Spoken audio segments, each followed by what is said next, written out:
दोस्तों, क्या आपने कभी किसी से वादा किया है कि चाहे कुछ भी हो जाए, आप वापस आएंगे? लेकिन क्या हो अगर वह वादा पूरा करने के लिए आपको वक्त और मौत दोनों को चुनौती देनी पड़े?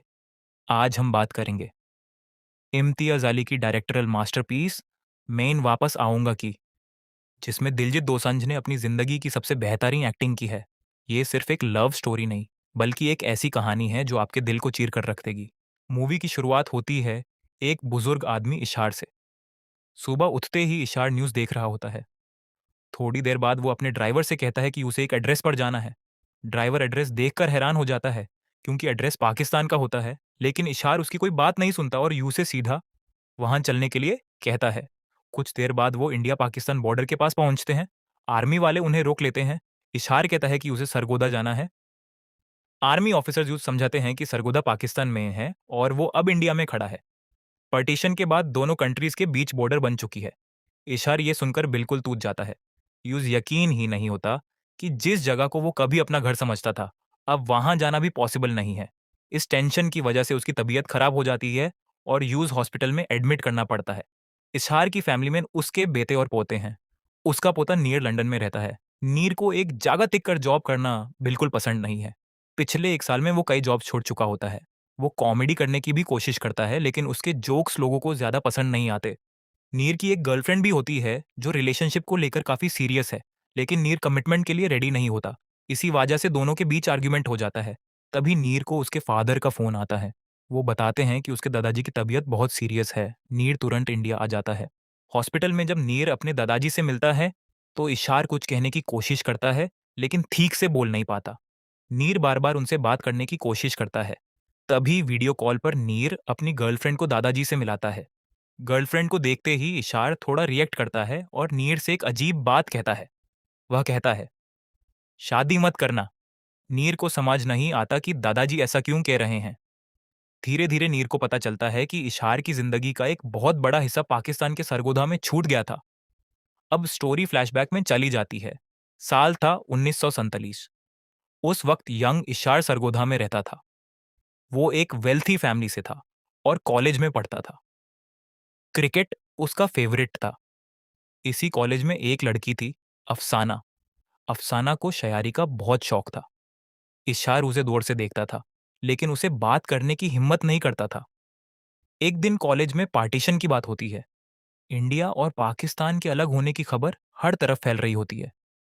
इशार सिख था और अफसाना मुस्लिम। दोनों को दाड़ था कि अगर पार्टीशन हुआ तो शायद उनकी मोहब्बत भी उनसे जुदा हो जाएगी। एक दिन अफसाना एक बहाना बनाकर इशार से मिलती है।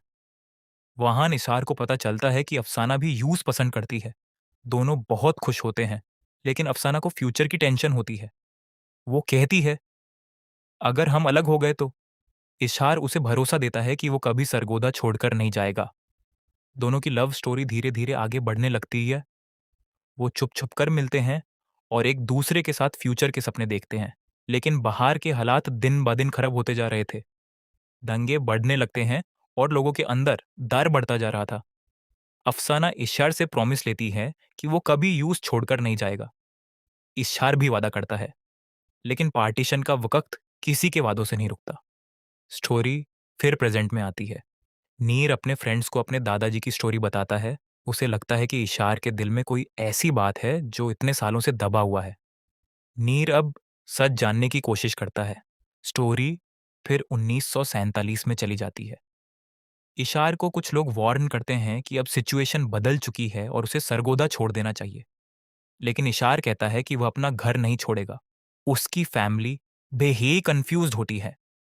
उन्हें यकीन नहीं होता कि जिन लोगों के साथ वो सालों से प्यार और भाईचारे से रहते आए हैं, उनके बीच इतनी नफरत कैसे आ सकती है। इसी बीच इशार अपनी फैमिली को अफसाना के बारे में बताता है। वो कहता है कि अफसाना भी यूस पसंद करती है और दोनों शादी करना चाहते हैं। फैमिली को खुशी होती है, लेकिन बाहर का माहौल और खराब होता जा रहा था। एक दिन इशार अपने दोस्त अल्ताफ के घर जाता है। अल्ताफ के फादर को डर होता है कि अगर इशार और उसकी फैमिली उनके घर आए तो मोहल्ला उनके खिलाफ हो सकता है, लेकिन अल्ताफ फिर भी इशार को इनवाइट करता है। इसी वजह से सिचुएशन और कॉम्प्लिकेटेड हो जाती है। अब स्टोरी प्रेजेंट में आती है। नीर को पता चलता है कि इशार के हाथ पर एक टैटू है। वो टैटू अफसाना के नाम का होता है। नीर समझ जाता है कि अफसाना ही वो लड़की है जिसे दादाजी ने पूरी जिंदगी अपने दिल में संभल कर रखा। नीर पुराने लोगों से कांटेक्ट करना शुरू करता है और पार्टीशन से जुड़ी फोटोग्राफ्स कलेक्ट करता है। एक फोटोग्राफ देखते ही इशार इमोशनल हो जाता है। नीर को लगता है कि शायद उसने अफसाना को पहचान लिया है, लेकिन वो अफसाना नहीं, बल्कि इशार की बहन होती है। नीर को सबसे बड़ा सवाल यही होता है कि आखिर उसकी बुआ के साथ क्या हुआ था। तब फैमिली का एक मेंबर यूज पार्टीशन के वक्त की सच्चाई बताता है। 1947 में सरगोधा के हालात बहुत खराब हो गए थे। इशार की फैमिली को अपना घर छोड़कर इंडिया जाना पड़ा। फैमिली के मर्दों को लगा कि औरतों को साथ लेकर जाना सेफ नहीं होगा। इसलिए अल्तफ के फादर ने औरतों को अपने घर में टेम्पोरेरीली शेल्टर देने का फैसला किया। फैमिली के मार्ड इंडिया की तरफ निकाल गए। रास्ते में उन्हें बहुत मुश्किलों का सामना करना पड़ा, लेकिन किसी तरह वो इंडिया पहुंच गए। इशहार और उसके फादर को सबसे ज्यादा फिक्र घर पर रह गई औरतों की थी। इशहार के फादर वापस सरगोधा जाना चाहते थे, लेकिन अथॉरिटीज उन्हें रोकने की कोशिश करते हैं। इशहार कहता है कि वो खुद जाएगा और अपने फैमिली मेंबर्स को वापस लेकर आएगा। वो चुपके से ट्रेन से सरगोधा पहुंच जाता है। वहां अल्ताफ के फादर यूं से एक हार्ट ब्रेकिंग सच बताते हैं। सिचुएशन इतनी खराब हो चुकी थी कि वो औरतों को प्रोटेक्ट नहीं कर पाए। इशार की फैमिली की औरतें जिंदा नहीं बच पाती। अल्ताफ के फादर खुद को इस ट्रेजेडी के लिए जिम्मेदार समझते हैं, क्योंकि उन्होंने इशार के फादर से प्रॉमिस किया था कि वो फैमिली की औरतों को सेफ रखेंगे। इशार ये सच सुनकर अंदर से टूट जाता है, लेकिन अभी उसकी कहानी खत्म नहीं हुई थी। उसके दिमाग में सिर्फ एक नाम था, अफसाना। इशार अफसाना के बारे में पता करता है। तब यूज मालूम होता है कि अफसाना की शादी हो चुकी है। अफसाना के हस्बैंड इशार को बताते हैं कि अफसाना को हमेशा यकीन था कि इशार एक दिन जरूर वापस आएगा। सबसे हार्ट ब्रेकिंग बात यह होती है कि अफसाना उसे मिलने के लिए आ रही होती है, लेकिन तब तक इशार सरगोदा छोड़ चुका होता है। दोनों एक दूसरे से सिर्फ कुछ पल की दूरी की वजह से हमेशा के लिए बिछड़ जाते हैं। अब प्रेजेंट में नीर डिसाइड करता है कि वो पाकिस्तान जाएगा। उसका मकसद सिर्फ एक है, वो वो अफसाना को ढूंढेगा और अपने दादाजी की उसे बात करवाएगा। नीर पाकिस्तान पहुंचता है और वीडियो कॉल पर अपने दादाजी को सरगोधा दिखाता है। सरगोधा को देखते ही इशार की आंखों में पुरानी यादें वापस आ जाती हैं। वो नीर को अफसाना के घर का रास्ता बताता है। आखिरकार नीर अफसाना के घर पहुंच जाता है। वहां उसे एक बुजुर्ग लेडी मिलती है। नीर को लगता है कि शायद ये ही अफसाना है, लेकिन वो अफसाना की छोटी बहन होती है। वो नीर को बताती है कि अफसाना की कई साल पहले डेथ हो चुकी है, और सबसे इमोशनल बात यह होती है कि अपनी जिंदगी के आखिरी वक्त तक अफसाना को यकीन था कि इशार एक दिन जरूर वापस आएगा। नीर ये सुनकर इमोशनल हो जाता है। वो अपने दादाजी को सब कुछ बताने वाला होता है। तभी इशार की नजर अफसाना की फोटो पर पड़ती है। उस पल इशार को ऐसा महसूस होता है जैसे अफसाना उसके सामने खड़ी हो। इशार अफसाना से कहता है कि पिछली बार वो बिना बताए चला गया था, लेकिन इस बार वो उसकी परमिशन के बिना नहीं जाएगा। वो बस अफसाना के गुड बाय का इंतजार कर रहा है। इशार को अपनी आंखों के सामने अफसाना का चेहरा नजर आता है। अफसाना जैसे यूज अलविदा कह रही होती है। इशार के चेहरे पर एक सुकून आ जाता है, और फिर इतने सालों के इंतजार के बाद आखिरकार वो वही कविता सुनाते हैं जो उन्होंने कई साल पहले जिया के लिए लिखी थी।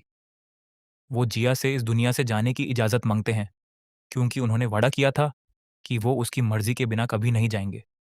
जिया उन्हें माफ कर देती है और जाने की इजाजत दे देती है। इजाजत मिलते ही वो शांति से अपनी आंखें बैंड कर लेते हैं और उनकी मौत हो जाती है।